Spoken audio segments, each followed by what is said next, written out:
Hello and welcome back, and everybody, Levi here. Today I'm talking about one of the new commanders out of Modern Horizons 3. It's Omo, Queen of Vesuva, 2 and a hybrid Simic mana for a 1/5 Shapeshifter Noble. Whenever Omo, Queen of Vesuva enters the battlefield or attacks, put an everything counter on each of up to 1 target land and up to 1 target creature. Also, each land with an everything counter on it is every land type in addition to its other types. We're going to be using that a little bit, but the main one we want to be using is the each non-land creature with an everything counter on it is every creature type. So what she's doing is turning all of your creatures that have the everything counter into changelings. So the way I thought would be most fun to go with this deck is with that multi-tribal aspect. So, you know, you have a sliver that gives all of your slivers death touch that also gives all of your changelings death touch. So just a lot of buffs and cool synergies that work with the tribal aspect of different cards, but it's applying it to your entire board if it has changeling. So first off, I'm just going to go over some of the changelings we have here. First one, Amoeboid Changeling, 1 and a blue for a 1/1 Shapeshifter Changeling. Has tap, target creature gains all creature types till end turn, or you can have a target creature lose all creature types. That's not really one we're going to be using. It's basically like a second way to give a creature you control changelings. So if you're going for that giant swing and you have a bunch of buffs out, you want one more creature to be a changeling, Amoeboid Changeling will help you out with that. Another one, Birthing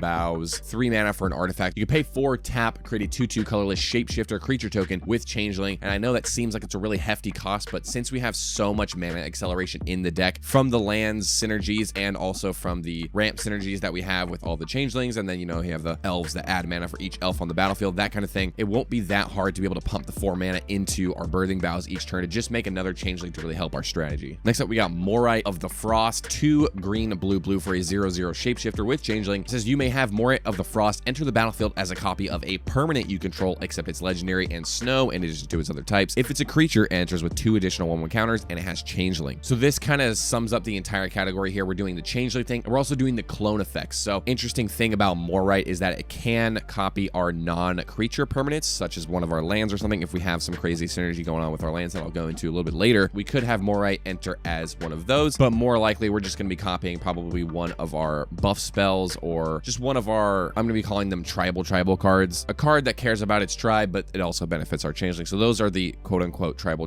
cards that I'll be talking about. It's best to have your Morite or some of your other clones come in as copies of the other ones, because then it just exponentially adds value to what you're already doing. Similarly, we got Rally the Galadrim, 2 green, blue for a sorcery. It says create a token that's a copy of target creature you control. Also, it has Conspire, which means as you cast this spell, you may tap 2 untapped creatures you control that share a color with it. When you do, copy it, and you may choose new targets for the copy. So this is 4 mana, create 2 tokens of a creature that you control. That could either be your changelings if you don't have enough of them, or some of your payoffs. Another really good token creator, Endless Evil, 2 and a blue for an aura. Enchant creature you control, and at the beginning of your upkeep, you create a token that's a copy of enchanted creature, except the token is 1/1. And when enchanted creature dies, if that creature was a horror, return Endless Evil to its owner's hand. I think the play you want to be doing here is to be copying your changelings with that. If that creature would happen to die, it has changelings, so it is a horror, and you'll get Endless Evil back to your hand. You won't lose it like you would if you put it on, you know, one of your buff spells as opposed to your changelings. And probably the most important card from this category, it's basically just a backup for our commander, Maskwood Nexus, 4 mana artifact. Creatures you control are every creature type. Same is true for creature spells you control and creature cards you own that aren't on the battlefield. It also has another mana sink similar to the Birthing Boughs, 3 tap, create a 2/2 blue shapeshifter creature token with changeling. So very similar to the Birthing Boughs, and it's basically a mixture of Birthing Boughs with our commander, except we don't have to wait every single turn. You know, our commander only triggers once, possibly twice per turn when it ETBs and when it attacks. We do have some synergies that'll help us to get more of those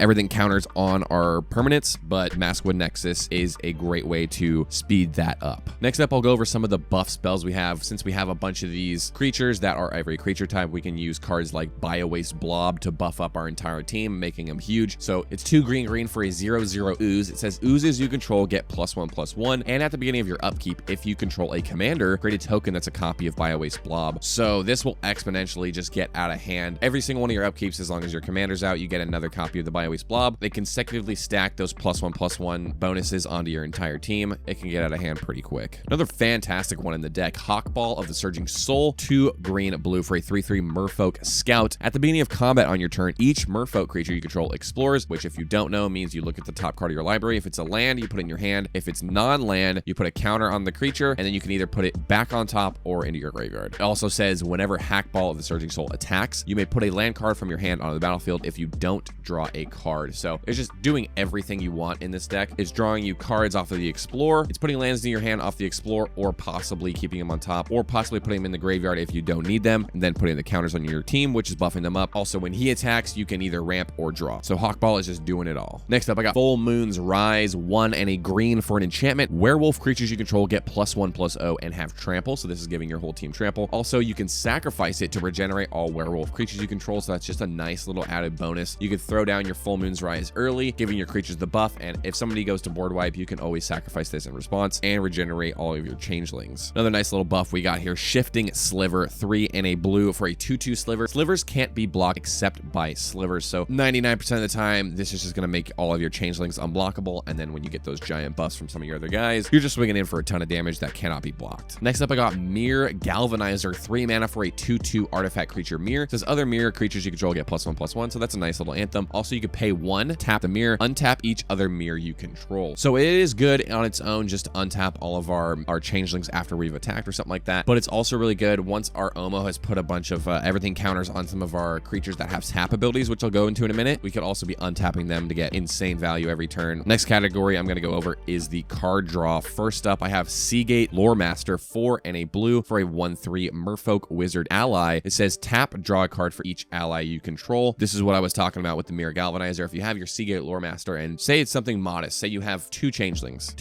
in your Seagate Loremaster, it counts itself because it is an ally, and then so you tap this, you draw 3 cards. You can untap it with your Mirror Galvanizer, draw 3 more cards, and that's being modest. With your commander alone, you can either turn itself or another creature into a changeling. It seems a lot easier to get a lot of value off of these effects like Seagate Loremaster. In fact, I have some other repeatable ones. Riptide Director is another one, 2 blue for a 2/3 wizard. It has 2 blue, tap, draw a card for each wizard you control. So this one's definitely not as good as the Loremaster, but it is usable. We have a lot of mana acceleration, which I'll go into in a minute. Then we have some one-shots of the same effect. Mass Appeal, 2 and a blue for a sorcery, draw a card for each human you control. So very similar effect, but it's just a one-off. And then we have Azami, Lady of Scrolls, 2 and triple blue for a 0/2 human wizard. It says tap an untapped wizard you control to draw a card. This rate is actually insane. If you're not planning to attack early on and you just kind of want to get that card draw, tap down a couple of your wizards or just leave them up as blockers. And then when the opponent to your right is going to go to their end step, you just tap your entire team down, draw a whole bunch of cards, and then they untap on your upkeep. Another great pseudo card draw spell, Grolnok the Omnivore, 2 a green and a blue for a 3/3 frog. Whenever a frog you control attacks, you mill 3 cards, and then whenever a permanent card is put into your graveyard from your library, exile it with a croak counter on it, which is cool because even if Grolnok leaves, they still have the croak counters on them. And you may play lands and cast spells from among cards you own in exile with croak counters on them. Grolnok has to be on the field for you to play lands or cast spells from exile with the croak counters on them, but say your Grolnok dies and you can reanimate him or something like that, you still have access to those previous cards, so not a bad include. And last but not least here, another, I guess you can call it pseudo card draw because you're cheating out things from your library. It's Kindred Summons, 5 green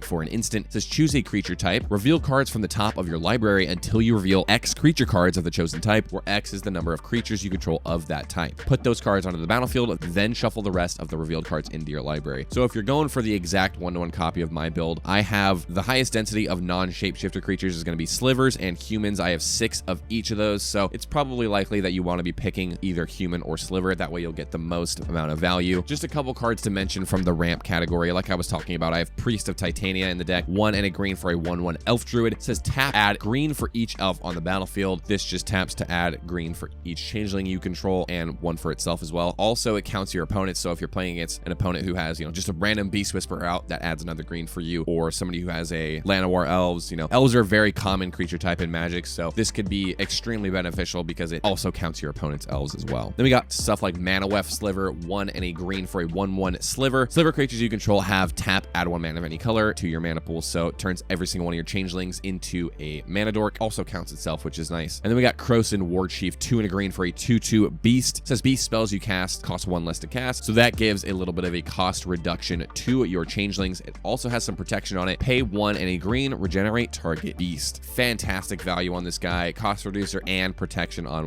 1 body, especially for 3 mana is not bad at all. Next up, I'll go over some of the land synergies I have here. Ally Encampment up first. It taps to add colorless, or it taps to add 1 mana of any color, but you can only cast ally spells this way. Luckily, we have changelings, so that could very often be tapping for whatever color you want. You can also pay 1, sacrifice it, and return target ally you control to its owner's hand, thus saving 1 of your changelings in the event of removal. Really cool land that buffs up your creature's Basilisk Gate. Taps for color colorless, or you can pay 2 and tap. Target creature gets +X until end of turn, where X is the number of gates you control. Activate only as a sorcery. So considering our commander makes each land with an everything counter on it, every type, they will all be gates in addition to their other types. So however many counters you have out is how much the Basilisk Gate is going to be buffing up your creatures. It's pretty sweet. Then we got somewhat of a new one out of Thunder Junction, Bucolic Ranch. It's a desert, taps to add colorless or 1 mana of any color, but only to cast mounts, again with the Changeling thing. But the good part here is pay 3, tap, look at the top card of your library. If it's a mount card, you may reveal it, put it in your hand. If you don't put it in your hand, you may put it on the bottom. So if you're running out of options, you don't really have a lot of stuff to do with your mana. If you have extra mana lying around, you can basically scry the top. If it is a mount, you put it in your hand. If it's not, you can put it on top or on the bottom. Another good one, Haven of the Spirit Dragon, tap to add colorless. Again, similar to the other ones, tap to add mana of any color, but only to cast dragons. Also, you can pay 2, tap, sacrifice Haven of the Spirit Dragon to return target dragon creature or Ugin Planeswalker card from your graveyard to your hand. So you can sack your Haven of the Spirit Dragon to get back one of your changelings. Also, another new one out of Bloomborough, Lilypad Village, taps for colorless, taps for blue, but only to cast creatures, and you can pay a blue, tap, surveil 2, activate only if a changeling enters the battlefield under your control this turn. So not a bad ability on a land, just 1 blue to tap to surveil 2. That way you can get through some of the cards in your deck if you don't need them. Just probably a little bit later in the game, you want to use that in case you wanted to get to some certain specific cards. Another cool tech here, Nesting Grounds, taps for colorless. You can also pay 1, tap it, move a counter from target permanent you control onto another target permanent. So say you had your everything counter on the Haven of the Spirit Dragon, you're going to go sacrifice it to get something back. You can use your Nesting Grounds to take that everything counter and put it on something else right before sacrificing, so you're not losing the value. Also works with the counters on your creatures too. If someone's going to kill one of your creatures, you can just take that counter and put it on something else. Similar to the Ally Encampment, I have Riptide Laboratory. It's a land for taps for colorless. Pay 1 in the blue, return target wizard you control to its owner's hand. Again, saves one of your changelings in the event of removal. We also have some protection pieces on our lands. Swarm Yard, taps for colorless. Also tap to regenerate target insect, rat, spider, or squirrel. So tap this to regenerate one of your changelings. A lot of our lands can actually protect a lot of our creatures, so it's very versatile in our land base. Also, you may have noticed there's a lot of cards that tap for colorless in the deck, which is fine because when the everything counters are put onto our lands, that gives those lands every basic land type, therefore they can tap for any color. Another great one, Trench Post, taps for colorless or pay 3 and tap. Target player mills a card for each locus you control. So I think there's only 2 locuses in the deck, but we also have the everything counters, so depending on how late it is in the game, you could be milling your opponents for 10, 12, however many everything counters you have on your lands. And we got a fun one here that I don't get to put in a lot of decks because I'm not really playing any Time Lords. We have Trenzalore, Clock Tower, legendary land, tap to add blue, and then you put a time counter on it. You pay 1 in a blue, remove 12 time counters, exile it, shuffle your graveyard and hand into your library, then draw 7, but activate only if you control a Time Lord. So this isn't seeing a lot of play outside of those Doctor Who decks. However, with Changelings, if you get this down turn 1 and the game goes to turn 12 or whatever, it's very possible to get that midnight clock style effect, and there's no downside because it just taps for blue. And last but not least, I have the utility category. It's just some cards that I put in the deck that don't really fit into some of the other categories, but really help propel our strategy forward. So with our commander, she has to attack to put those everything counters on it, or ETB. So it's either blink or we want to make our commander unblockable. That's why I have Whisper Silk Cloak in the deck, 3 mana artifact equipment. Quick creature can't be blocked and has Shroud and equip too. So this ensures that every single turn you'll be able to attack one of your opponents without worrying about your commander dying. Even though it is a 1/5, it's pretty beefy, but still we don't want to risk it dying in combat. So we have Whisper Silk Cloak to get those everything counters as much as we possibly can. Next up, Tawnos the Toymaker, 3 green blue for a 3/5 human artificer. Whenever you cast a beast or bird creature spell, you may copy it, except the copy is an artifact in addition to its other types. So whenever we cast a changeling, we get a second copy of that changeling. It's actually insane how many copy effects we have in green and blue.